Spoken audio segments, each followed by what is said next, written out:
আলহামদুলিল্লাহ এখানে এরকম কেউ নাই। এই আছে তুমি জানলা কেন? আমি বাসায় দেওয়ার জন্য বললাম নাই, এরপর এলাকায় আছে। যদি কেউ থেকেও থাকে, চেঞ্জ ইউর মাইন্ড, আপনার মাইন্ডটা চেঞ্জ করেন। ছেলে হোক মেয়ে হোক, শুকরিয়া করবেন কার?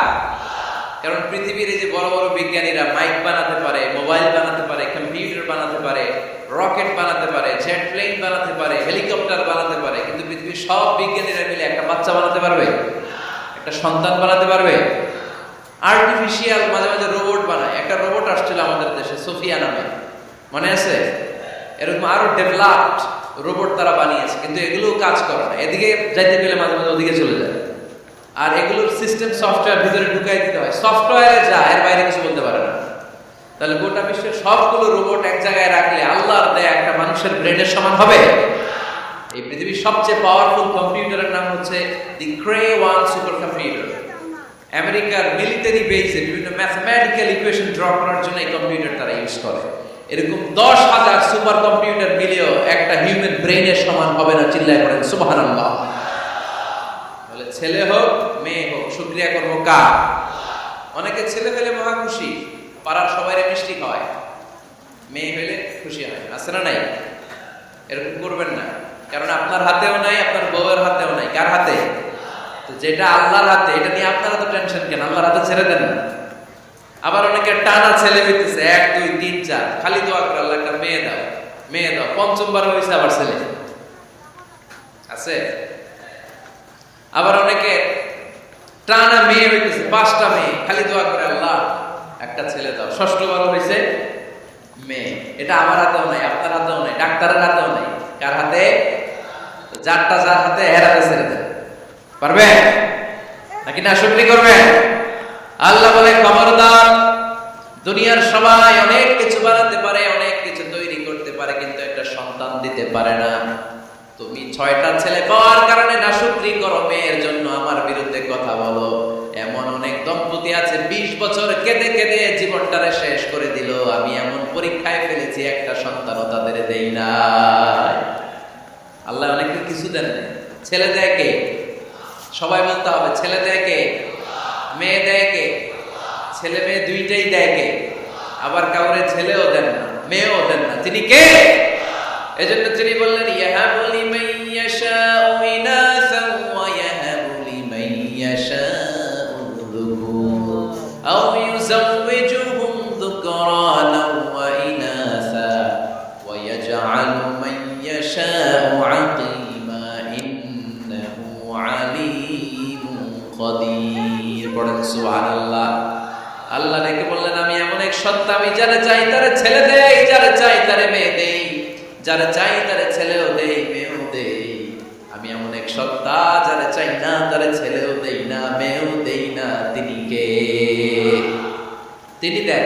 এজন্য শুকরিয়া করবেন কার? 3টা চলে গেল, ছেলে হোক মেয়ে হোক, শুকরিয়া করবেন। 4 নাম্বার, ছেলে দেখ মেয়ে দেখ, সন্তান হওয়ার সাথে সাথে ছেলের কানে বা মেয়ের কানে আজান দিতে হবে। কে দিতে হবে? আজান দিতে হবে। দেন না আপনারা? দিবেন নাকি ইমাম সাহেব হুজুর আসবে তারপরে দিবে, বসে থাকেন? খতিব সাহেব হুজুর না আসলে তার আজান দেওয়া যাবে না, বড় হুজুর না আসলে তার দেওয়া যাবে না, এরকম না। মুসনাদে আহমদ ইবনে হাম্বলের হাদিস, ফাতেমা রাদিয়াল্লাহু তাআলা আনহার প্রথম সন্তান ইমাম হাসান রাদিয়াল্লাহু তাআলা আনহু, আল্লাহ রাসূলের নাতি ইমাম হাসান যখন জন্মগ্রহণ করলো, বিশ্বনবী নিজে এসে হাসানকে কোলে নিয়ে হাসানের কানের সামনে আজান দিয়েছেন। আযানা রাসূলুল্লাহ সাল্লাল্লাহু আলাইহি ওয়াসাল্লাম আলা উযুনাইল হাসান হিনামা ওয়ালাদাতহু ফাতিমা বিসসালাহ। বিশ্বনবী নিজে আজান দিয়েছেন। আজান দিতে পারেন আপনারা? পারেন না সবাই? আল্লাহু আকবার, আল্লাহু আকবার, আল্লাহু আকবার, আল্লাহু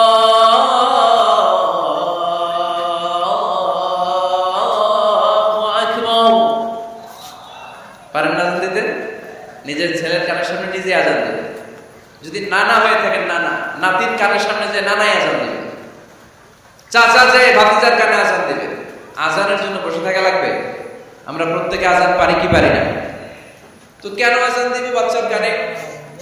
2টা সিগনিফিকেন্স। নাম্বার 1, যদিও বাচ্চার আমল নামা শুরু হয় নাই, জাস্ট নিউ বর্ন বেবি, এইমাত্র জন্মগ্রহণ করলো, কিন্তু পৃথিবীতে আসার সাথে সাথেই আল্লাহ বলেন ওর কানের সামনে আমার তাকবীর দিয়ে ইসলামটা ওর কানের ভিতরে ঢুকায় দাও, ঢুকায় দাও।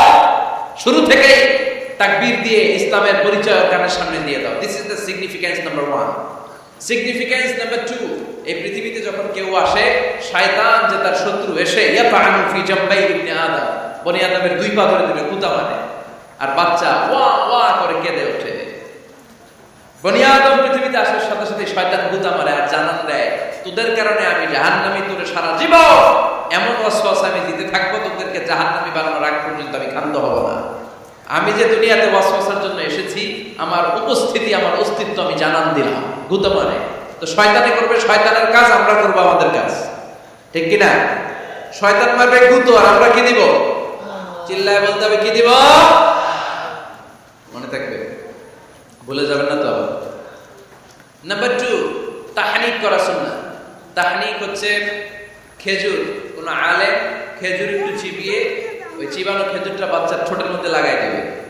আল্লাহ রাসূল সাল্লাল্লাহু আলাইহি ওয়াসাল্লাম বাচ্চাদেরকে তাহনিক করতেন। যদি খেজুর পাওয়া না যায়, একটু মধু নিয়ে মুখের মধ্যে লাগাই দেবে। আধুনিক মেডিকেল সায়েন্স এটাকে খুবই স্বাস্থ্যসম্মত বলেছে, হেলদি। কারণ বাচ্চা যখন দুনিয়াতে আসে, তার নিউট্রিশন চ্যানেলটা মানুষ কেটে দেয়। তার নিউট্রিশন চ্যানেল হচ্ছে তার নাভির সাথে তার মায়ের জরায়ুর একটা কানেকশন। তার মায়ের জরায়ু থেকে সে এনার্জি পেত, নিউট্রিশন পেত। মানুষ যখন এটা কেটে দেয়, তখন তার নিউট্রিশন সাপ্লাই বন্ধ হয়ে যায়, কিন্তু তার এনার্জি খরচ করার প্রবণতা বেড়ে যায়। সে এসে ওয়া ওয়া চিৎকার করে, চিৎকার করতে তার এনার্জি লাগে। সে হাত পা ছোটাছুটি করে, তার এনার্জি লাগে, কিন্তু এনার্জি নাই। এনার্জি লাইন আমরা কেটে দিছি। তাই ইনস্ট্যান্ট এনার্জি সাপ্লাইয়ের জন্য বিষ্ণুই বলেছেন তাহনিক করে মুখে মিষ্টি ঢুকায় দাও। সুবহানাল্লাহ পড়বেন না? এখন চিকিৎসা বিজ্ঞান বলছে নিউবর্ন বেবি, নবজাতক বাচ্চার মুখে যদি মধু দেয়া হয় বা খেজুর লাগিয়ে দেয়া হয়, ব্রেইন হ্যামারিং থেকে সে বেঁচে যায়। তার ব্লাড সুগার লো হয়ে যায়, কিন্তু মিষ্টিটা দেওয়ার সাথে সাথে এনার্জি সাপ্লাই হয়। সুবহানাল্লাহ পড়েন। আল্লাহর হাবিব সাল্লাল্লাহু আলাইহি ওয়াসাল্লামের কাছে কোনো বাচ্চা নিয়ে আসলেই বিষ্ণু সাল্লাল্লাহু আলাইহি ওয়াসাল্লাম বলতেন, এই খেজুর নিয়ে আসো। কে নিয়ে আসো?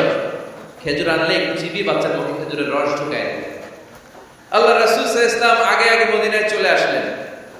আয়েশা রাদিয়াল্লাহু তাআলা বড় বোন, আম্মা জান আয়েশা 13 বছরের বড়, আসমা বিনতে আবি বকর, উনি গর্ভ ধারণকারী অবস্থায় মক্কা থেকে মদিনায় হিজরত করে আসলেন। উনি বললেন, আনা মুতিম, আমার পুরো গর্ভধারণ পূর্ণ হয়ে গেল। আমি কুবা এলাকাতে আসার সাথে সাথে আমার সন্তান জন্ম নিল, আব্দুল্লাহ ইবনে জুবাইর। আমি সন্তান পেয়ে মহা খুশি, কারণ মুহাজির সাহাবারা মদিনায় আসার পরে কারো ঘরে সন্তান হয় না। ইহুদিরা বলতে আরম্ভ করলো, আমাদের বদদোয়া লাগছে, এজন্য তোদের ঘরে সন্তান আর হবে না। এই জন্য আসমা রাদিয়াল্লাহু তাআলা তার সন্তান যখন মদিনাতে প্রথম হলো, মদিনাতে আনন্দের হিল্লোল বইয়ে গেল। উনি ওনার সন্তানকে নিয়ে বিশ্বনবীর কোলে দিলেন। বিশ্বনবী বললেন, এই খেজুর নিয়ে আসো তো। খেজুর নিয়ে আসলো। বিশ্বনবী খেজুর চিবিয়ে বিশ্বনবী লালা সহ খেজুরের রস আব্দুল্লাহ ইবনে জুবাইরের মুখে ঢুকায় দিলেন। আসমা আজীবন গর্ব করে বলতেন, ফাকানা আউয়ালু মা দাখালা জাওফাহু রিকু রাসূলিল্লাহ, আমার কলিজার টুকরা জুবাইরের পাকস্থলীতে সর্বপ্রথম ঢুকেছে খেজুর মিশ্রিত আমার নবীজির থুতু। আল্লাহু আকবার।